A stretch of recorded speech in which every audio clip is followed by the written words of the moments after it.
नमस्ते किसान। रघु काका, अंजड़, बड़वानी, मध्य प्रदेश। रेवा प्लस 20 फरवरी केला लगा हुआ है। 170-30 फार्मिंग फॉलो किया है, लेकिन पेस्टिसाइड फर्टिलाइज़र मिक्स। 20 फरवरी का प्लांटेशन है 2020 का। और यावल, नहावी, शाउदा कुछ 14-15 किसान आए हैं यहाँ पर। हमारे पोलन एग्रो से भी है सुशांत भाई। नमस्ते। नमस्कार। कैसे हैं पंच? बढ़िया है।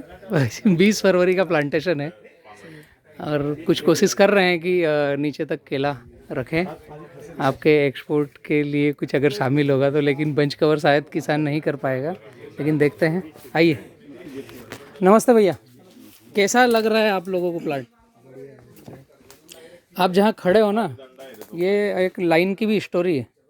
आपने महसूस किया होगा, उधर 70-30 है, इधर 70-30 है, बीच में एक ही लाइन है। इधर बड़े भाई का खेत है, इधर छोटे भाई का खेत है। आज तक पूरे भारत में मैंने ऐसी मेड़ नहीं देखी जिस पर केला लगा हुआ है और कोई डिवाइड एंड रूल नहीं है। ऐसा आपको भी शायद कहीं नहीं दिखेगा। ये जो सिंगल मेड़ है ना, ये खेत की मेड़ है। आपके उधर बड़े भाई का हिस्सा है और इस तरफ छोटे भाई का हिस्सा। इधर पूरा खेत 70-30 है, उधर भी पूरा खेत 70-30 है। किसी को पता नहीं चलेगा कि यहाँ पर पार्टीशन हो रखा है इस खेत के अंदर। हम वही सोच रहे हैं कि ये कुछ एक ही क्यों ऐसा है, अब आप पूछो, उसके पहले मैंने सोचा बतलाता हूँ। आइए देखिए, और कुछ आपके क्वेश्चन हो तो बतलाओ। कैसा है फील्ड? ये प्लॉट में आ जाओ सभी आ जाओ। आप एक थोड़ा सा परिचय दीजिए कि आप कहाँ से हैं, ताकि ये बाइट और पूरे भारत के किसान भी देखें तो समझ में आएगा। थोड़ा डिस्टेंस बना करके भी रखो। आप कहाँ से हैं भैया, क्या शुभ नाम है? मेरा नाम एडवोकेट विनोद परतने जी। मैं बालोद से, यावल तालुका, जिला जलगांव, महाराष्ट्र। और मेरे साथ ये सभी लोग एक ही गांव से है, बालोद से। अच्छा। सभी इसमें से बहुत से बड़े बड़े खेतीहर है हमारे। कितने समय से आप मित्र केला कर रहे हैं? अभी मैं तो कुछ तो पीढ़ी जात है। पीढ़ी याद है। अच्छा, 100 साल हो गए होंगे। ठीक है। ये जो प्लाट की स्टोरी है जहाँ हम खड़े हैं, ये 20 फरवरी का प्लांटेशन है। और वैरायटी जो यहाँ पर लगा है वो रेवा प्लस वैरायटी लगा हुआ है और 5x7 पर लगाया है। लाइन से लाइन, जो ड्रिप से ड्रिप आप देखोगे ये 5 फीट है। और पौधे से पौधा अगर आप देखोगे, एक पौधे से दूसरा पौधा, तो ये 7 फीट है। और इसको लिया है जिगजैग में, आमने सामने नहीं है, तिरछा है। और 70-30 जो मैं बोलता हूँ, 70-30 खेती, वो फॉलो किया है। एक नाली है जहाँ पर न हमें पानी देना है, न खाद देना है, न ड्रिप रखना है, कुछ नहीं करना है। और एक पूरा पट्टा है, बेड बनाया नहीं है। एक्चुअली नाली बनाई है 10 फीट पर, तो बेड बन गया ऑटोमेटिक, बेड बनाया नहीं है। तो यहाँ पर हम बायोमास आच्छादन डालते रहते हैं साल भर। जो केले के पत्ते निकले, या फिर ये जैसे गर्मी में लगाया था ना 20 फरवरी को, तो यहाँ पर सण लगाया था। ये सण की कराठी है। ये सारी पूरी यहीं तोड़कर डाल दी है। जो भी खरपतवार निकल रहा था, कचरा जो निकल रहा था, वो सारा का सारा यहाँ पर, ये 70% जगह पौधे की जड़ के डेवलपमेंट के लिए है, इसलिए यहाँ पर बायोमास आच्छादन हो रहा है। अभी फरवरी के हिसाब से कैसा है प्लॉट ये आपकी नज़रों में? 1 शॉट फ्लावरिंग आई है, एक 10 दिन में सारे बंच आ गए हैं। आप अगर नज़र दौड़ाकर देखोगे तो ये समझ में आएगा कि सभी एक ही है, सभी का टर्न एक ही जैसा है। आपने छल्ली ज्यादा रखी क्या हमारे हिसाब से? नहीं, मेरा प्लॉट नहीं है, ये फार्मर का प्लॉट है। अभी हम समझाते हैं कि जो तना है इसमें 4 का भाग दो, जितना आता है उतने पंजे रखो। लेकिन रेवा प्लस की जो खासियत है, अगर आप नीचे देखोगे तो डंडे की मोटाई है लास्ट तक। ये रेवा प्लस है क्या? हाँ, ये रेवा प्लस है। हर पौधे में आप देखोगे डंडे की मोटाई, तो किसान को ऐसा लगता है कि मैं नीचे तक रख लूँ। हमने ये फार्मर को भी बतलाया है। हाँ, अभी इसमें 1 2 3 4 5 6 7 8 9 10 पंजे हैं। यहाँ पर 8 होना था, जो सबसे बेस्ट रहता। अभी जितना मैक्सिमम समझाना है वो हमारा प्रयास है, लेकिन फार्मर का डिसीजन खुद का ही रहेगा, वो तो हम कुछ कर नहीं पाएंगे। आप लोगों के क्या क्वेश्चन बन रहे हों अगर, तो मैं कुछ आपको कुछ सजेशन कर पाऊँ या आपने कुछ यहाँ खेत में अलग देखा हो जो मुझे बतलाना हो आपको? कैसा है प्लॉट आपकी पहली नज़र में? अभी इसका रटून रखा है उन्होंने यहाँ। रख दिया है, आप देखो साइड में, फ्लावरिंग आया तब भी रटून रख ये जो दिख रहा है ना, ये रटून रख लिया है। हाँ, ये आपको पील दिख रहा होगा। मैक्सिमम कितने महीने बाद रटून रखने का? अगर हम 35 स्क्वायर फीट से बड़ा ग्राफ ले रहे हैं, मतलब 35 स्क्वायर फीट से बड़ा, 5-7 और 5-8 लो तो बहुत अच्छा, और 5-9 लिया तो सोने पे सुहागा। फिर आपको कभी केले का पौधा लगाना नहीं है, वही चलता रहेगा 5-9 पे। तो हर 6 महीने में आप नया बेबी छोड़ दो। फ्लावर आया या नहीं आया, 5-9 भी जिगजैग ही लगाने का। Zigzag same. ये जो 7 है इसको 2 फीट खसका दो। ये अभी क्या हुआ है, ये 6.5 महीने में जैसे फ्लावरिंग अब गर्दन पे आ गया था उस समय रख लिया। हाँ, आप 5-9 पे होगा तो फिक्स तारीख मेंशन करो, हर 6 महीने में नया सकर छोड़ना है जो भी पोजीशन हो। और एक दिशा फाइनल रखनी है कि अभी यहाँ पर पूर्व दिशा में लिया है, एक दिशा फाइनल रखी कि हमें पूर्व दिशा में रखना है, तो हर बार पूर्व दिशा में ही, ताकि पूरा फील्ड एक तरफ शिफ्ट हो। ऐसा ना हो कि फिर वो आगे पीछे मिक्स हो। और इसमें ऐसा नहीं है कि मेरे यहाँ जलगांव में नावी के पास में जहाँ रहता हूँ वहाँ सबसे ज़्यादा गर्मी पड़ती है, ऐसा नहीं है। हम जहाँ बड़वानी में है यहाँ पर 47 डिग्री प्लस होता है। और यहाँ पर 5-8 या 5-9, हाँ, तो वेट में कितना फर्क आएगा? नहीं, वेट डिज़ाइन होगा हमारे मैनेजमेंट से। हाँ, अभी का ऐसा है कि केंद्र के हिसाब से फल्ली रखी है। हाँ, हाँ, तो 9 का अगर रख दिया तो इसमें फल्ली कितनी रखेंगे? 9 का रख दिया मतलब इसमें तो 9 उसका तना बताएगा ना। इसमें जैसे अभी तने का जो डेवलपमेंट है ये थोड़ा सीधा है, उसमें ऐसा नीचे से चौड़ा होगा। जितना आपका पत्ता, अभी इस पत्ते पर अगर आप देखोगे जहाँ जहाँ छांव हो रही वहाँ ये अब डल होना चालू होगा। पेंदा चार इतना होईल फार तर. हाँ, तो आपको 10-11 रखना ही है, 10-11 रखना ही है पंजे।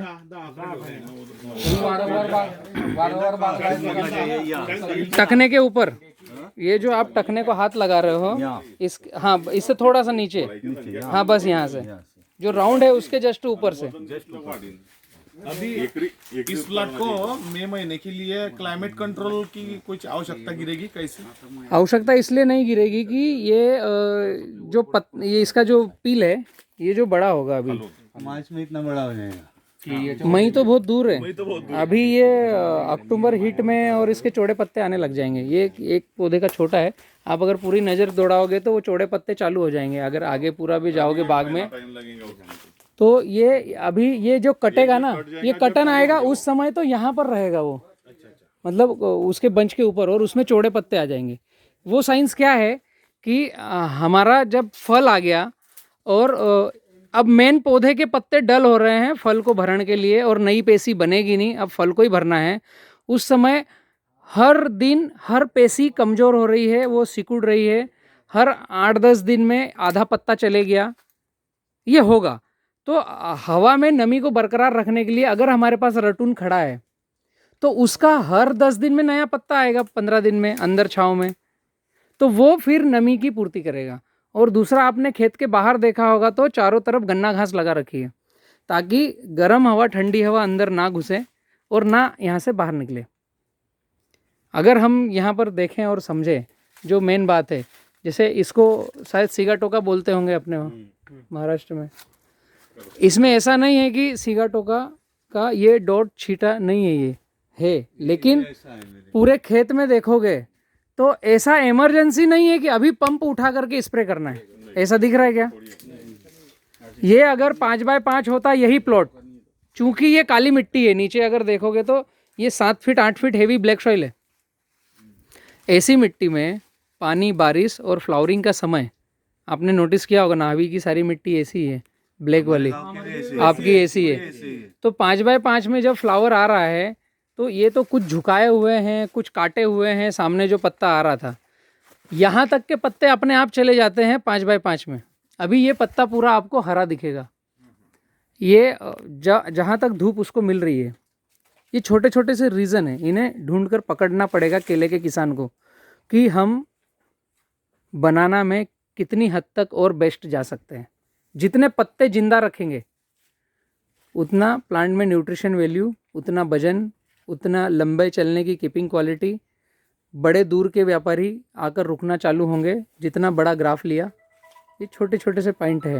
अगर वो जो सबसे पहला पंजा है वो 4 किलो वाला, तोड़ना है। अगर वो तोड़ दिया तो इसको कुछ नुकसान तो नहीं होगा? नहीं, इसमें और बढ़ोतरी होगी, इसमें बढ़ोतरी होगी, वो निकाल देना चाहिए। ये महीने के हिसाब से जो फ्लावरिंग रहती है, कौन से महीने में प्लांटेशन है, उसके हिसाब से ऊपर के केले कितने और ये सारी गिनती जमेगी। आपने जून जुलाई में लगाया तो संख्या अलग है, फरवरी मार्च में लगाया तो अलग है, आपने अक्टूबर नवंबर में लगाया तो, क्योंकि जब बंच ऊपर खसक रहा है, उसका भ्रूण ऊपर आ रहा है, तो उस समय टेम्परेचर क्या है, इसको कितना क्लाइमेट मिल रहा है लाट को, तने को, वो केले की संख्या उतनी बनेगी और फिर बाहर निकलेगा। ये हर महीने का अलग अलग रहेगा। हमारे भाई का कहना है कि ये नीचे से सर रहा है तो ऊपर फनी तक जा रहा है, केला रखा है इसके बावजूद ऊपर तक जा रहा है। यहीं रुकेगा वो, नहीं सड़ रहा है ना, तीरी रखेला है उधर। तो वो ऐसा अंदर से पोंगा हो रहा होगा ना। हाँ, केला रखेला है फिर भी तो 1-2 फनी चली गई उसकी। ऐसी। अच्छा, पंजे ही चले गए हैं। हाँ, पीला होते तो उसको कुछ हम फफूंदी नाशक या कुछ ले रहे हैं क्या? साफ पाउडर में भिगवाया है अब उसको। नीचे से नहीं, जड़ों से भी दीजिए, नीचे, हाँ नीचे ड्रिप से भी दीजिए। और एक मैंने जहाँ तक समझा है, स्प्रे और ये तो करना चाहिए, लेकिन मैं ज़्यादा काम करता हूँ रूट पर। जैसे हमें अभी कमल तोड़ना है, तो मेरा एक रहेगा कि आप सिस्टेमेटिक फफूंदी नाशक ड्रिप से चला दीजिए। उसके साथ में वाइसेनोमेटा भी बोलता हूँ कि 1000 प्लांट पर 100 ग्राम वो भी दीजिए। और उसके बाद 2-3 दिन पानी बंद करो।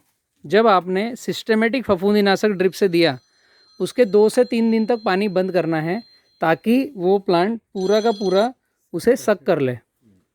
और शक करने के साथ वो नीचे से शक करेगा तो अपने रोम रोम में बॉडी में चले जाएगा।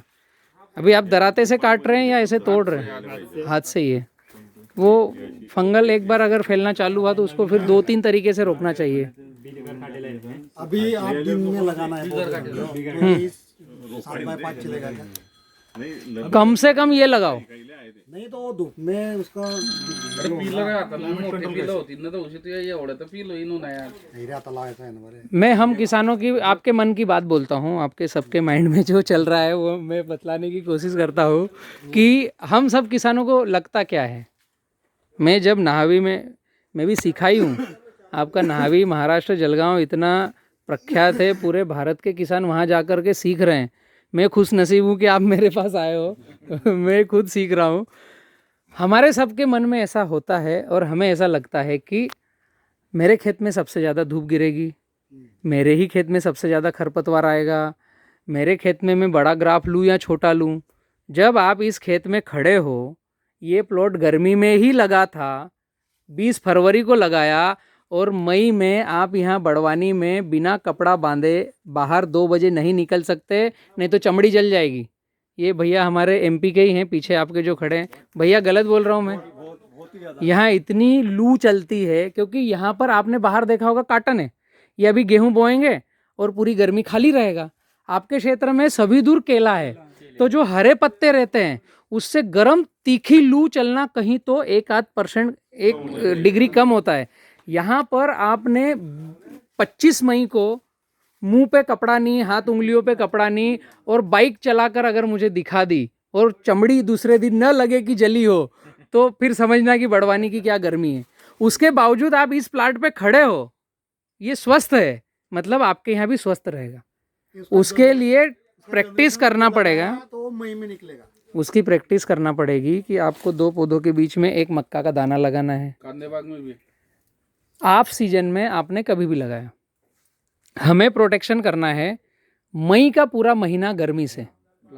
तो ये जो 2 पौधे हैं, इसके बीच में यहाँ पर 1 मक्का का दाना चाहिए, पूरे खेत में नहीं। अभी मैं जब बोलता हूँ 1, तो किसान क्या करता है, ये पौधे के पास 1 लगाता है, ये पौधे के पास 1 लगाता है, अंदर होना दोनों के। वो 100 गड़बड़ है।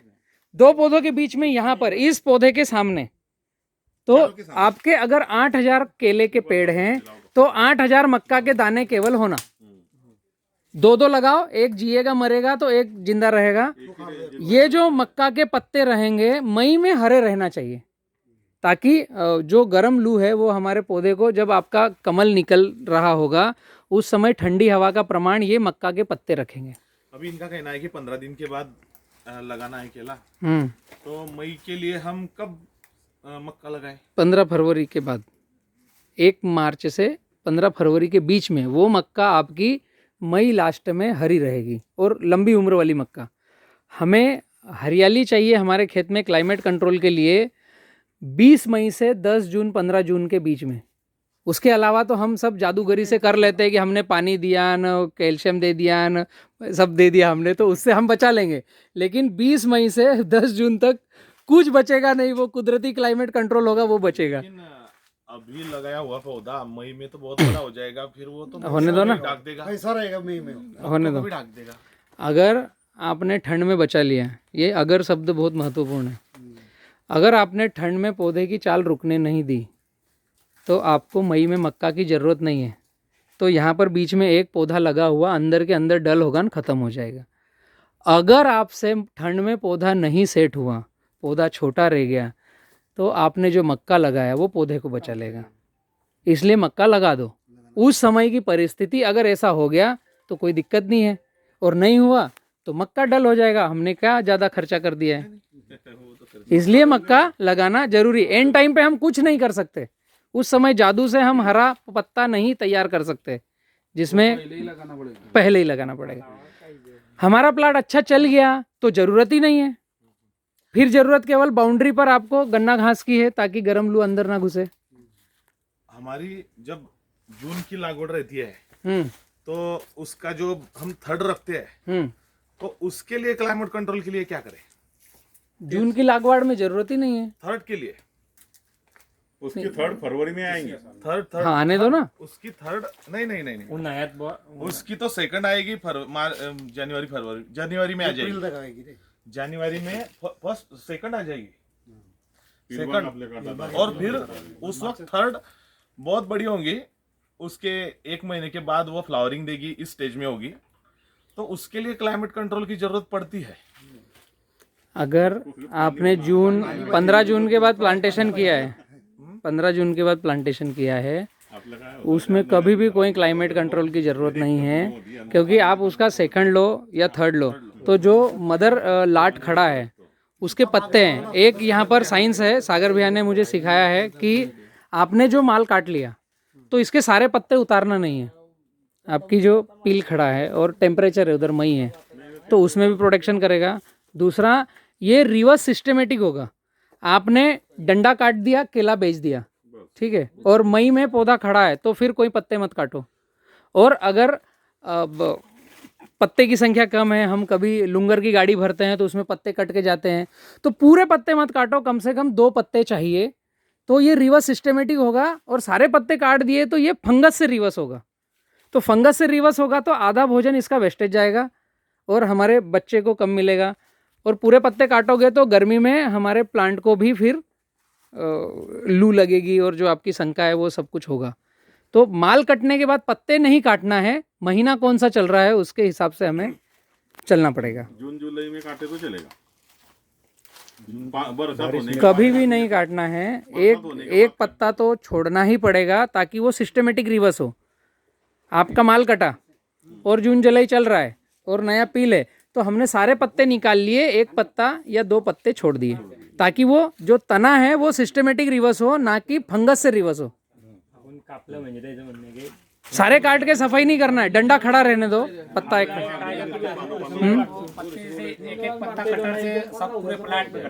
अच्छा, हाँ, वो लुंगर की अगर भरई है तो 1-1 पत्ता काट लो, बराबर।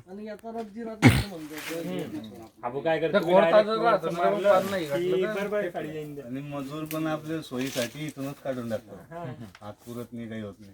नहीं, वो हम क्या करते हैं कि बारिश अभी बारिश चालू होंगी, वैसा ही इधर से कट कर देते। वो बड़ी गड़बड़ है, वो ज़्यादा गड़बड़ है कि ये पूरा आपने लाट को ख़त्म किया। पान ठेवलं की मध्ये खोडकर लोक सडत नाही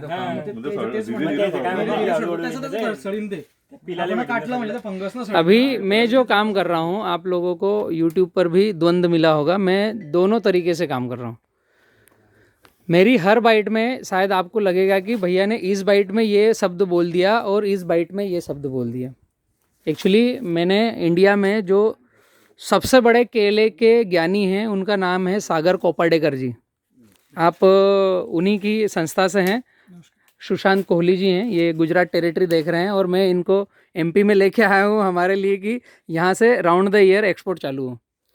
सागर भैया का मैं डेटा अगर दूं आपको कि उनकी जब पढ़ाई हुई और उनके बाद उन्होंने फर्स्ट स्टार्टअप लिया तो ड्वेल बनाना जो वर्ल्ड के सबसे बड़े प्लेयर है केले में, उनका 12,000 एकड़ का जो प्लाट था केले का उसको गाइडलाइन दे रहे थे।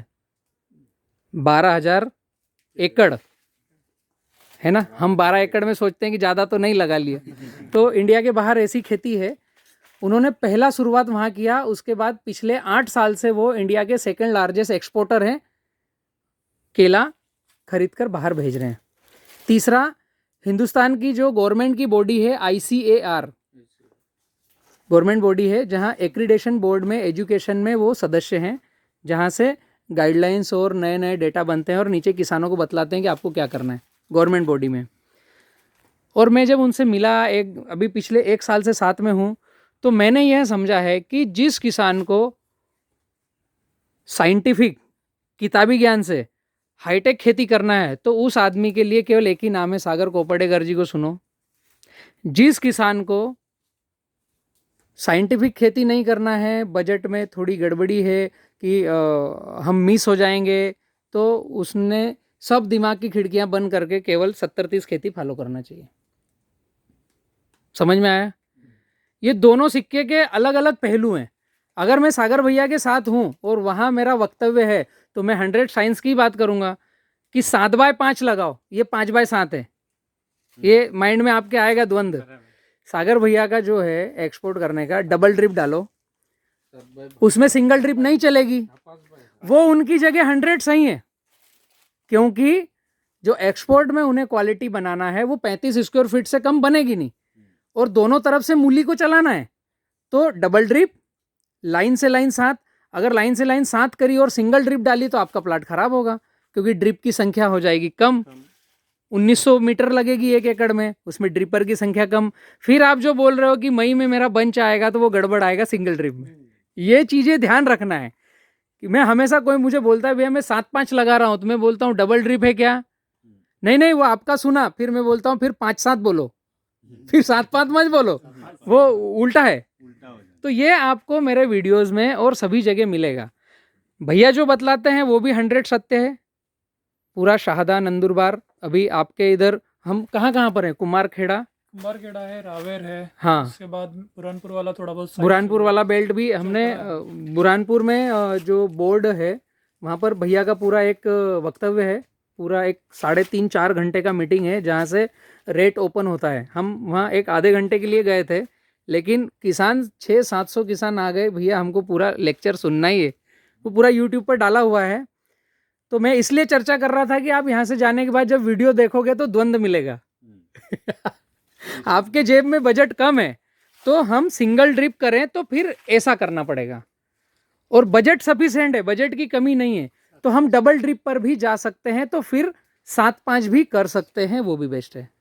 अभी वो कटर ये या हाथ से काट देते, तो ये नहीं काटना है तो वो हाथ का हिस्सा पूरे का कटर का लकड़े में दराती बांधो और ऊपर बोलो। ये तो हम किसानों को बोलना पड़ेगा, कटर को नहीं, उसको लाट को पानी उसके रटून को नहीं देना है, कटर को हमें देना है कि ये अगर पूरा थड़ कट गया तो हमारे रटून में भोजन कम जाएगा, ये 10-20 रुपए और खिलाना पड़ेगा। हाथ जाता नहीं, ये हाथ से काट देते नहीं, वो आपको बोलना पड़ेगा। ऊपर से काटते, जैसे ऊपर से।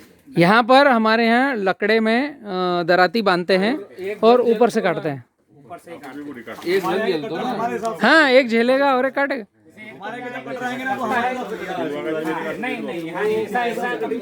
बड़वानी में ऐसा करने नहीं देते हम मना करते हैं। ये भैया यहाँ से नर्मदा नदी के उस तरफ से आए हैं। भैया अपना पूरा परिचय दो ना। एक्कल बारा है, ये काफी समय से केला कर रहे हैं, धार जिले से हैं। तो यहाँ की जो टेरिटरी है वो हम मना करते हैं, भैया ऐसा नहीं कटेगा, हमारे हिसाब से काटो। दराती से ऊपर ऊपर बांध देते। हाँ, उसमें ऊपर से खींच लो काट के।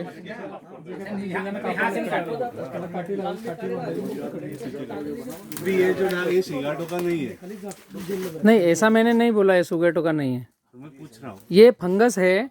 लेकिन इस प्लॉट में इतनी इमरजेंसी नहीं कि इसको कवर करे, क्योंकि ऐसे जो प्लॉट हैं इतना डॉट तो आएगा ही, क्योंकि यहाँ बारिश हो रही है, हवा में नमी है, तो जो फंगस है वो तो कहीं ना कहीं डॉट देगी ही। लेकिन जो पूरे प्लॉट खत्म हो गए और केले में भरण से पहले ही पकने लग गया है, काटना पड़ेगा, और जिस व्यापारी के यहाँ वो सिगाटोका वाला हैवी बंच चले गया, उसकी गाड़ी में रास्ते में पक जाएगा, ऐसा सिम्टम आपको ऐसे ग्राफ में कहीं पर नहीं मिलेगा। 5.5 बाय 5.5 में आया था ऐसा। हाँ, 5.5 वर माझ्याकडे मैंने 5 बाय 7 मैंने वीडियो डाला था, कुछ हाँ। रिप्लाई नहीं मिला, हाँ। तो वो मैं रिप्लाई कर रहा देखता आए नहीं, वो ज्यादा हो नहीं, गया। आप रिप्लाई का राह मत देखो, आप किसान पाठशाला चैनल पर डालो सिगाटोका किसान पाठशाला, तो उसमें 7-8 वीडियो मिलेंगे। एक सागर भैया का है जो गुजरात वाला है, और एक मेरा ऑर्डर भी मिलेगा कि आप ड्रिप से छोड़कर 2-3 दिन पानी बंद करो। अगर कम है तो ड्रिप से आप फफूंदीनाशक छोड़ करके पानी बंद करो, और ज़्यादा है तो भैया ने जो स्प्रे का ऑर्डर उसमें क्रमबद्ध दिया है वो हमें स्प्रे लेना भी पड़ेगा। कॉपिकोनाज़ोल भी लिया था, हाँ हाँ, पे भी छोड़ा था, उसका फर्क है। फर्क मिलेगा ही, वो ज़्यादा आएगा गड़बड़ी तो उसके लिए वर्क भी करना पड़ेगा। अभी पूरे हिंदुस्तान की अगर मैं बात करूं, ये बाइट सभी लोग देख रहे होंगे, छोटे छोटे 2-3 क्वेश्चन हैं ताकि हम आप एक दूसरे के साथ और कैसा बेस्ट संवाद करें। अगर मैं पूछूं कि आपके क्षेत्र में जहां पर केला पिछले 100 साल से लग रहा है, ये बराबर है? तो मुझे जहां तक लगता है कि एक सागर भैया ने भी बेड़ा उठाया है कि हिंदुस्तान के किसानों को थोड़ा साथ में चलें। वो नॉन ऑफिशियल भी मेरे साथ आ जाते हैं, किसानों के खेत तक पहुंच जाते हैं। और एक किसान पाठशाला ने भी बेड़ा उठाया है कि कम से कम पूरे देश में 5x7 लगना चालू हो। आपके यहाँ अगर आपने किसान पाठशाला बाइट नहीं देखी है तो इसके पहले तक आपके माइंड में क्या ग्राफ है, क्या चल रहा है? इसके पहले 5x5 केवल 5x5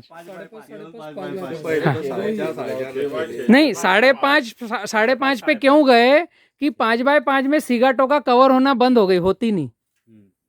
इसलिए 5.5 पे सुशांत भाई, ये बराबर बात है ना? 5x5 पे सिगाटोका Humidity कवर, ज्यादा मेंटेन हो रही है ना, डिस्टेंस कम हो रहा है, humidity हाँ। मेंटेन हो रही है। जैसे मेंटेन हो रही है वैसे फेवरेबल क्लाइमेटिक कंडीशन आ रही है। हाँ। फेवरेबल क्लाइमेटिक कंडीशन आ रही है तो अपना सिगाटोका तो पहला डिसीज है। वो आ गया घर में, खेत में तो बाहर निकलता ही नहीं, तो इसलिए 5.5 पे गए कि थोडा सिगाटोका कंट्रोल हो जाए। इथं लेकिन तुम्हाला कमी का दिसतोय? इथं डिस्टन्स वाढलं, डिस्टन्स वाढल्यानंतर तुम्हाला काय झालं, पूर्ण तुमच्या झाडाला सशक्त व्हायला टाइम मिळाला. टाइम मिळाल्यामुळे तुम्हाला आता खालची पानं सुद्धा बघायला मिळाली, तर इथं तुम्हाला सिगाटोकाचा अटॅक कमी दिसतोय. आपल्याकडे काय होतं, डेन्स पॉप्युलेशन होते, त्यामुळे पहिलाच झाडं आपली कॉम्पिटिशन मध्ये हाईटला आहेत. ह्युमिडिटी आपली बाहेर पडत नाही, आर्द्रता तशीच आहे. जशी आर्द्रता आली तसं हवामानात तुमच्या बदल दुसरा कुठलाच नाहीये, सगळीकडे आपल्याकडे एकच क्लायमेट आहे. त्यामुळे पहिला अटॅक आपल्याकडे आहेतच, आणि ह्याच्यापेक्षा हेवी आहेत. म्हणजे याच क्लायमेटला लावलेलं, याच वेळेला लावलेलं आपल्याकडे जास्त आहे. पण कंपॅरिझन मध्ये बघायला गेलं तर आपल्याकडचं हाईट याच वेळेला लावलेले जास्त दिसतात. आपल्याला वाटतं की झाड खूप चांगलं आहे, हाइट ज़्यादा है सही बात है। एक 2-3 चीज़ें ये थी, ये मेरा पूछने का मतलब ये था कि आप माइंड में बिठा लो आज कि हम 100 साल से केले की खेती कर रहे हैं और हमें पहला ऑर्डर पता नहीं है कि ग्राफ क्या होना चाहिए केले का। उसके कारण मैं बतलाता हूँ। एक तो बीमारियाँ आएगी तो जाएगी नहीं, घर पे रहेगी। दूसरा, अच्छे व्यापारियों की गिनती मुझे बतला दो आपके जलगांव में कितनी है। अच्छे से मतलब जो हिंदुस्तान के बाहर भेज रहे हैं, जो ज़्यादा पैसा दे रहे हैं। पिछले 3 साल से जब सागर भैया ने जलगांव में एंट्री करी, पहले तो शाहदा नंदुरबार में एंट्री करी थी, वहाँ 4 साल हो गए हैं एक्सपोर्ट के लिए। आप शाहदा नंदुरबार चले जाओ, 7-5 डबल ड्रिप, 20 mm की ड्रिप, इसके नीचे केले की कोई बात ही नहीं करता। और ये आपके क्षेत्र में है ही नहीं, आपके क्षेत्र में 12 mm से बाहर नहीं निकले हम लोग अभी। तुमच्या क्षेत्रामध्ये वादी आणि क्वालिटी चांगली का निघते याचं कधी ऑब्झर्वेशन केलंय का? निघते ना, क्वालिटी चांगली असते, वादी चांगले राहतात, तरी तुमचा केळा लॉंग ड्युरेशनला टिकत नाही। कीपिंग क्वालिटी, लंबी दूर जाने की क्षमता है क्या? वादी आणि तुमची क्वालिटी चांगली निघते कारण तुमच्या डिस्टन्स झाले कमी, त्यामुळे प्रत्येक अवस्था भरायला त्याला मिळाला टाईम चांगला, त्यामुळे तुमचे क्वालिटी असतील किंवा वादे असतील हे चांगले निघतात. पण खताचा जो आपला अनिवन तिथं चाललेला जो प्रोसेस आहे न्यूट्रिशनचा तो राहत नाही. एक तर आपली पहिली मुवमेंट असते फक्त प्रमोशनची झाडाची, सगळे हाईटलाच असतात, आणि त्यानंतर ज्यावेळेला तुमची निसवड होते त्यावेळेला आपण लागतो भरणीला, म्हणजे निसताच पोटॅश. हे कुठंच आपल्याला तिथं मॅच होत नाही. त्यामुळं अवस्था पूर्ण व्हायला जेवढ्या अवस्थेत त्याला पूर्ण वेळ मिळायला लागलाय तेवढ्या अवस्थेनुसार त्याचं न्यूट्रिशन होत नाहीये. इथं जो वाईस वर्षा होतो ना, इथं आपल्या किपिंग क्वालिटी टिकत नाही. म्हणून सावदा मार्केट जरी तुमचं मोठं असलं, तुमचं जळगाव जरी मार्केट मोठं असलं, तिथून सगळ्यांचे रेट ठरत असले तरी तुम्हाला रेट मिळत नाही. म्हणजे तुमच्याकडे व्यापारी तेवढे टिकून राहतात. सोलापूर भागात तिकडे भी जास्त आहे. ये छोटी छोटी सी चीज़ें हैं. अगर हम पूरा जलगांव, बुरहानपुर, रावेर, एक्चुअली हमारे किसान पाठशाला का एम क्या है पता है आपको? मेरा टिश्यू कल्चर लैब जो है ना, वो मेन ये नहीं है कि हमें पौधा बेचना है. अगर वो मेरा एम होता तो शायद मैं किसी को बोलता नहीं कि 5-7 पे लगाओ और रेवा प्लस लगाओ और पंचवर्षीय योजना पर जाओ, एक बार लगाओ और 5 साल काटो. ये शायद मेरे मुंह से कभी निकलता नहीं अगर मैं केवल पौधे बेचने के लिए ही बनता. हमारा एम ये है कि हमारी दाल रोटी चल रही है, हम सब किसान हैं. जैसे आपके भी खेती बाड़ी है, हमारी भी खेती, मेरे पास 250 एकड़ का केला लगा है खुद का, अलग अलग मैं कॉन्ट्रैक्ट फार्मिंग करता हूँ. ठीक है, तो हमारे जितने पार्टनर हैं इनकी भी सबकी अपनी अपनी खेती बाड़ी है, दाल रोटी चल रही है. हमने रेवा क्यों बनाया? केले में जब मैंने देखा, समझा, भैया शायद जानते हैं, मैं पिछले कई दिनों से, पहले बाइक थी, फिर कार आई, फिर अभी सब वो सिस्टम धीरे धीरे चल रहा है, कुछ हो रहा है. बहुत मेहनत की घर घर तक जाकर पाठशालाएं ली हैं. 2006 से हम किसान पाठशाला ही कर रहे हैं. मतलब मेरी तो फैमिली मतलब इतना सपोर्ट कर रही तो हो पा रहा है.